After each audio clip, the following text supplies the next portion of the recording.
the conclusions and findings of fact. We'll read those into the record.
Okay, and we'll be back underway in just a second. As soon as the clerk arrives with the findings of fact, we'll then conclude the rent abatement process here.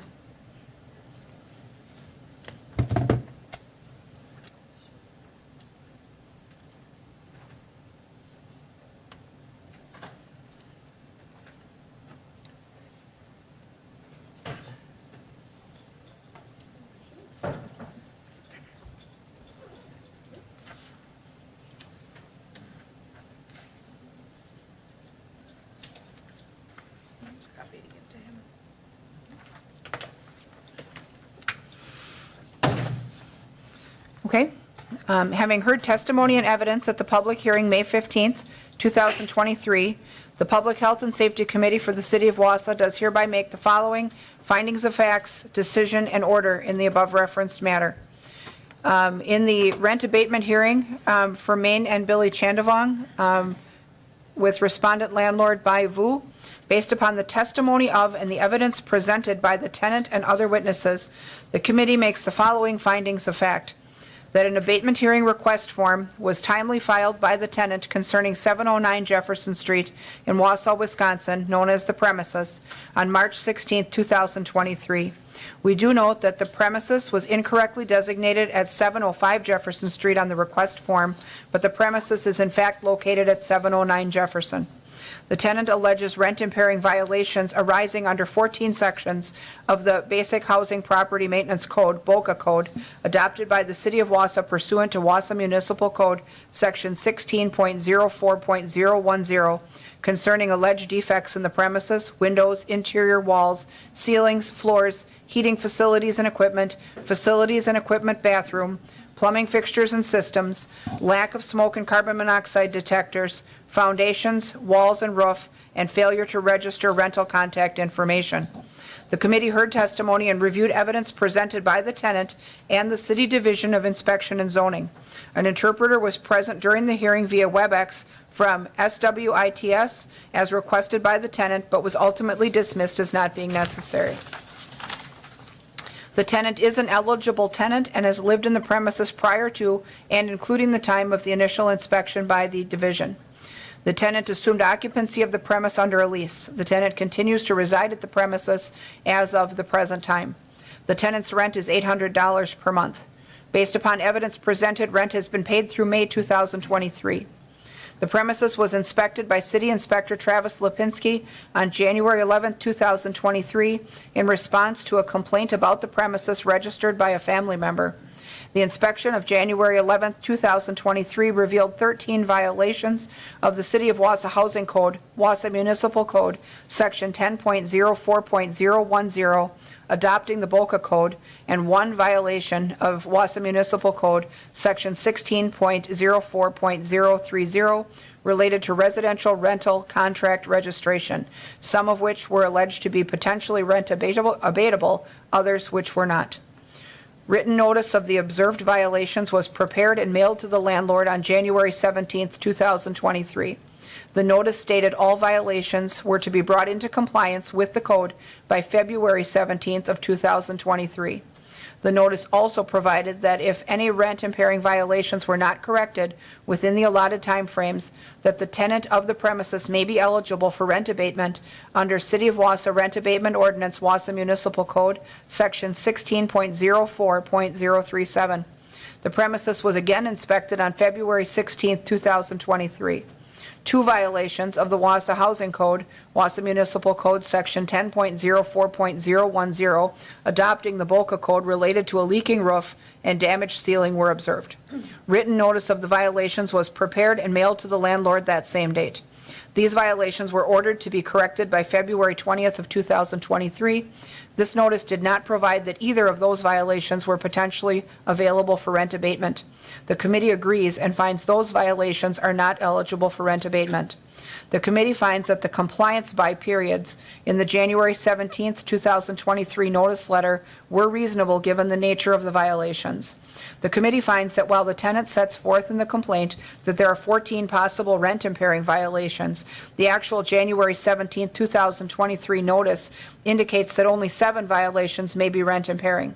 The violations set forth in the January 17, 2023 notice as possibly rent impairing were as follows. Windows to be glazed. Broken windows shall be properly repaired and replaced. Windows to be tight, broken windows shall be properly repaired and replaced. Windows to be openable shall be properly repaired and replaced. Plumbing fixtures, low pressure and leaking fixtures shall be properly repaired and bathroom properly insulated to stop freezing pipes and drains. Plumbing systems, leaking fixture properly repaired and bathroom properly insulated to stop freezing drains and pipes. Smoke detectors shall be installed on each floor. Carbon monoxide detectors shall be installed on each floor. The committee finds that none of the above violations have been corrected by the landlord as of the date of the compliance date or the recent follow-up inspection on May 10, 2023. All violations are rent impairing violations as designated in the ordinance. The committee finds that the tenant is eligible for rent abatement under the city's rent abatement ordinance at this time for the foregoing rent impairing violations in the percentages that follow. Violation number 2, windows to be tight, broken, and non-working, 10% per month or until corrected. Violation number 4, plumbing fixtures, leaking water supply and drain piping not containing sewerage and freezing to the extent it interferes with full or use of all or part of the premises in the bathroom and water pressure and volume, 25% per month until corrected as certified by the division. Item 6, smoke detectors. Smoke detectors shall be installed on every floor, 5% per missing detector times 3 per month until certified as corrected by the division. Item 7, carbon monoxide detectors shall be installed on each floor, 5% per missing detector times 3 per month until corrected as certified by the division. Based upon the foregoing findings of fact, the committee orders tenants' rent to be abated from the date of the inspector's initial inspection, January 11, 2023, to today's date as follows. A total of $2,080 in back rent, 65% at 124 days from today's, that's the back rent, $2,080 in back rent is awarded to the tenant. From today's date, rent going forward may be abated at 65% until correction, thus allowing a rent payment of $280 per month.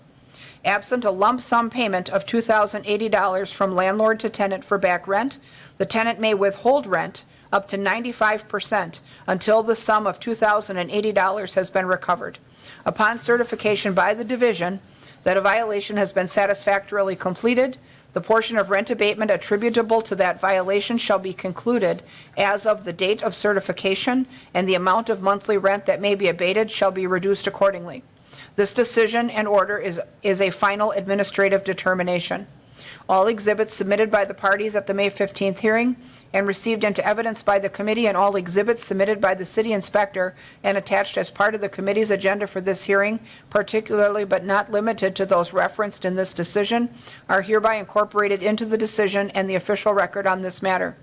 If either party wishes to further contest this decision, they may, within 30 days of service of written decision by first-class mail, seek a review in Marathon County Circuit Court. Either party may seek reconsideration of this decision by the committee by filing a written petition for reconsideration within 10 days after the service of this decision by first-class mail, with the Wausau City Clerk specifying in detail the grounds for the relief sought.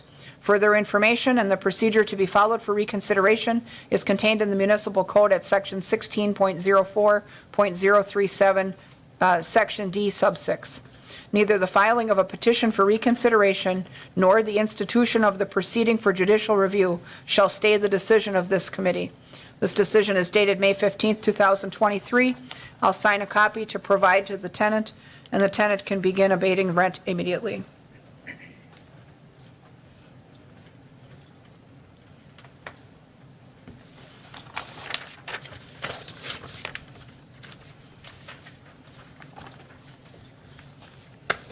I'll let the clerk offer that decision to the tenants. A copy of the findings will also be sent to the landlord, who is not here this evening, and retained by the clerk for the public record. That concludes the rent abatement hearing. Thank you, everyone. Thank you for coming in. Item number 4 is discussion and possible action on an ordinance amending Chapter 15.04.020 Building Advisory Board Membership, Section 15.12.010 State Code adopted, Chapter 15.20 Building Permits, Section 15.52.030 Surfacing, Section 17.08.010 Codes adopted, Section 17.10.030 Third-Party Inspections and Reporting Systems, Section 17.48.010 Inspection of Exits, and Section 23.03.28 Accessory Land Uses and Structures, and repealing Section 15.04 Building Inspector, Section 15.04110 Heating and Ventilating Inspection, Chapter 15.08 Definitions, Chapter 15.24 Fire Limits, Chapter 15.48 Signs, Section 15.52.040 Screening, and Chapter 17.12 Definitions. So all of that, essentially a housekeeping item. Earlier this year, we approved inspections to outsource commercial inspection duties to a third-party vendor. And this facilitates the code amendments, ordinance amendments necessary to facilitate that process for inspections. Does anybody have questions for Bill Hebert about any of this? This really just incorporates by reference the process that they'll be using for that. If not, is there a motion to approve those changes to the code to facilitate that process? Motion by Henke, is there a second? Second by Larson. Further discussion? Seeing none, members in favor signify by saying aye. Aye. Aye. Opposed? None are opposed. That motion carries. Item number 5 is the operations report from the fire department for April of 2023. Anything notable on the report that you'd like to discuss with us, Deputy Chief Kopp? Okay. Committee members, any questions for Deputy Chief Kopp on anything you've seen on the report? If not, we'll place his report on file. Item number 6 is the Tavern Activities Report, April 1st, 2023 to April 30th, 2023, and the Wausau PD Operations Report for the first quarter. Anything notable on that report that you'd like to review with us, Chief? Yeah, there's just a couple of things I'd like to mention. In my message on the PD operations report for the quarter, you'll see that we have a lot of officers in training. 5 officers are scheduled Friday to graduate from the police academy, and then we have 5 more that are in training. I think there's maybe 1 or 2 that have just recently got out of training. So our field training staff, our patrol bureau, they're understaffed, they're working hard, lots of overtime. Captain Pauls is in the back, her team is working hard to make sure everybody is trained and up to speed, and we have another recruitment starting to fill a position. So there's a lot of moving parts in our police department specific to training and recruiting. Our assessment for YLEAG accreditation was in February. We did receive that accreditation. We're very proud of that. It's a lot of hard work by a lot of people in our department, and so we're proud of that. That's a 3-year accreditation cycle, so in 3 years we'll have to go through that again, and there will be a lot of work between now and then to get us to achieve that. I just want to identify a number of awards that our team has received in the last quarter. Officer Jenna Zinkowicz received the Women's Community Assisting Survivors of Sexual Assault Award from the women's community for her work in investigation on a violent sexual assault case, a very important case that she did a fantastic job on. Officer Josiah Ketter Henry received the Hometown Heroes Award in the Madison Legislature for saving not one life but 2 lives last year in 2 separate incidents. And then Officer Aaron Carlin was recognized at a state banquet in Milwaukee for his work as a drug recognition expert, and he was a top 10 DRE last year in 2022. We promoted Garrett Carr to patrol lieutenant and Ben Thuman to detective. So just a lot of recognition I wanted to make sure our team received at the meeting here. And then in that last paragraph on my message, I just identified that our flock cameras are installed. There's been a lot of discussion at these meetings about flock cameras and the importance of them. We used a grant from the state to pay for those cameras this year, and so it's kind of a trial run to see if they're useful or not. I think you'll see by the report here that they have been very useful. Just last week, we apprehended a person who was driving a stolen vehicle from the Green Bay area as a result of the flock cameras. There was methamphetamine in the car, and we made additional arrests as a result of that case. So they continue to pay dividends for being in our community, and I think the early results indicate that we'll likely have a budget request for those cameras in 2024. And then I'd just bring your attention to the Crisis Assessment Response Team quarterly report that's on page 52 of your packet. You'll see that in the first quarter of 2023, we had only 19 emergency detentions. And so if you remember when we started the Crisis Assessment Response Team, our goal was to get down to less than 15% inpatient commitments for emergency detentions. And we were at 25% in 2017 when the CART team started. And so we're down to about 10% of the calls for service that our CART team goes to result in an emergency detention. So that's a really, really good result. That's a result of our CART team members, but also a result of our patrol staff who are trained in crisis intervention to be able to use less restrictive means to find good resources for people in our community to keep them safe and not having to take them inpatient. So I just wanted to draw your attention to that number as well. And then in regards to the alcohol tavern report, I would just identify that we have started our alcohol compliance checks with underage volunteers again. There were 2 establishments in that first quarter, in the last month that sold to an underage person that was volunteering with the police department. They were cited for selling alcohol to an underage person, and you'll see those demerit points in that report from Mike Felder. Okay. Yep, we have that report as well, which kind of looks like a typical month. Does anyone have questions for the chief about the operations report or the tavern report? Go ahead, Doug. Just one question. Thank you for that report. Good information, and congratulations on your accreditation. Thank you. There's one kind of struck me here as potentially disturbing. It appears that there may have been a person who was intentionally or drugged at a bar. Is any further resolution on figuring that one out? Yeah, actually, I saw that in the report, and so I got an update from our investigators on that case, in case you asked about that. The update is that the person who passed out at the bar has been uncooperative with us. We do have some surveillance video from that establishment. The surveillance video isn't very good. And then we also, as part of that investigation, have looked at a number of other things, including the blood panel from the person that passed out. And we don't right now have any evidence to suggest that actually occurred. We still have a few things, a few boxes to check on that investigation, but with the person being uncooperative, grainy video, and, a blood panel that doesn't show that there was anything in her blood after the incident, that doesn't look like that actually occurred in that way. So that's the update on that right now. Anybody else have questions on the report at all? If not, we'll place that report on file. That brings us to item number 7, which is the community outreach updates. We'll bring up our outreach coordinator, Tracy Rieger, to give us a update for the month. Welcome. Thank you. Good evening. I'm not sure if you all received this report in your packet or not. I had some trouble getting data from one of the organizations. I do have all of my data for my presentation tonight. So just going off of the unhoused data by organization, Salvation Army came in today with a number of 55 for the month of April. So that brings our total to 257 unhoused individuals in Wausau. 86% of those individuals sought shelter, and about 14% of those individuals remained outdoors.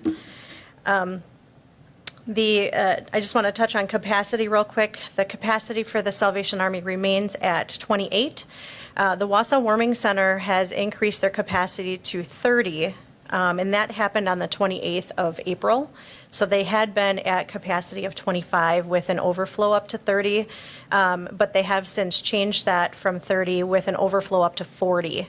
And I wanted to make sure and report that here today, because I think what we're going to see is, as I'm going to share with you next, is their numbers are really, their capacity has been at about 93% for the month of April, which I think is great to hear, because in months past, there had been individuals not seeking shelter at Catholic Charities. So I think an effort by the new leadership that is in place there is really helping that number, and individuals are seeking shelter that maybe weren't before. So I think that's great to report here. I mean, obviously, we have still some people staying outside, but I think that whole situation is getting better.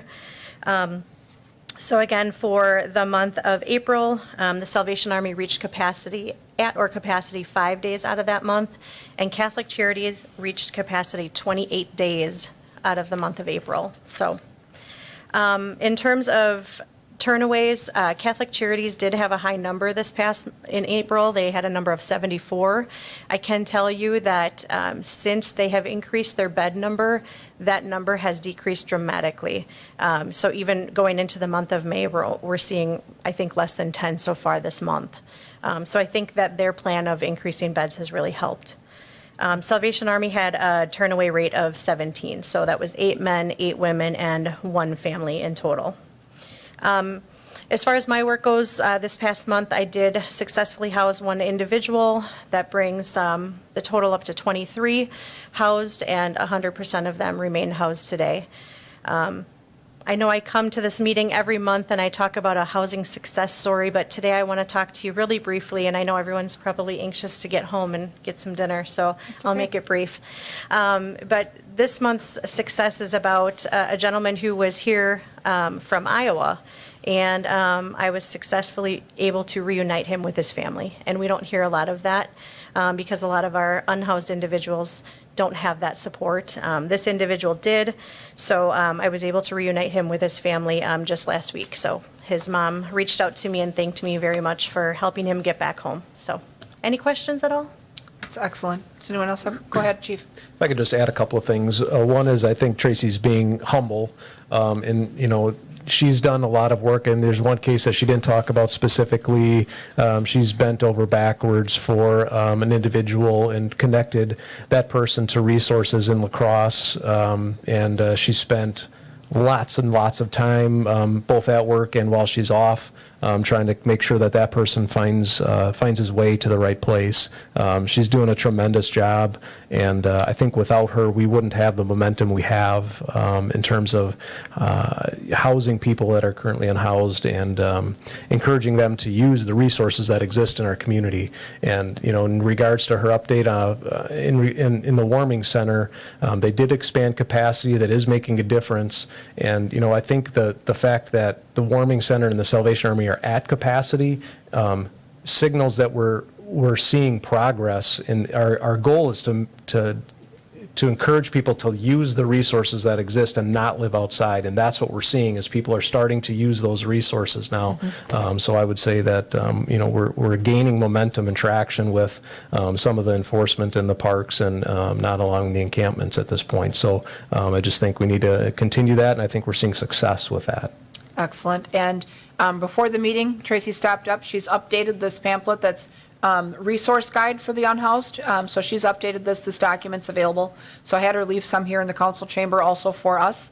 Because I know that at one point we had talked about having a written resource for people who are looking for services and how to find them. So this pamphlet kind of dials that all down into one document, and also includes her contact information on the back so that when she reaches out to folks who may need her to connect them to services and to agencies, that they absolutely can get that information. I think this is available at City Hall also, right, in the lobby? Yes. So that, and then I guess just in parallel with your report, just last week, the Housing Task Force that the United Way manages met again.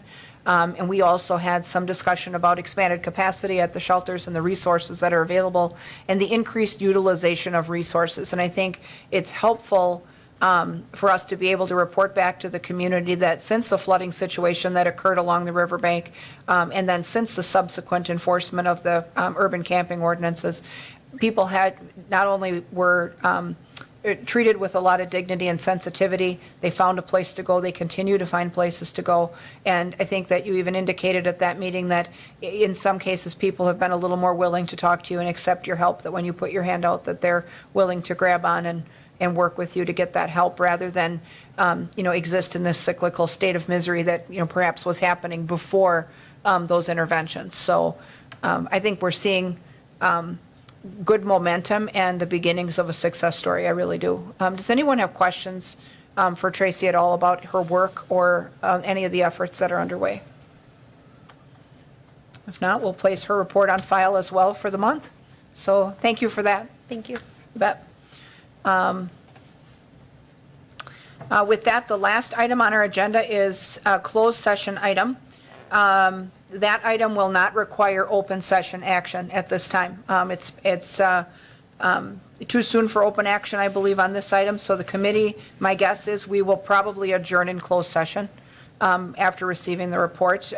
We have the option to reconvene into open session to take action if there's some that we deem that we wish to take.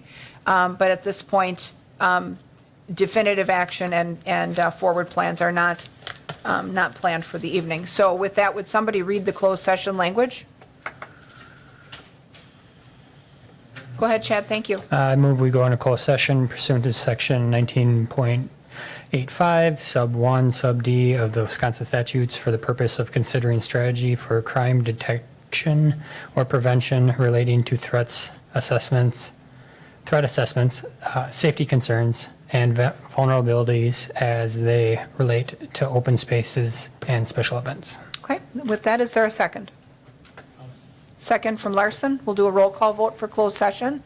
McElhaney? Aye. Denny? Aye. Larson? Aye. Hanky? Aye. I'll vote aye as well. We'll convene back to the Maple Room to get our reports, and if there is open session to take, we'll reconvene in this chamber. Thank you.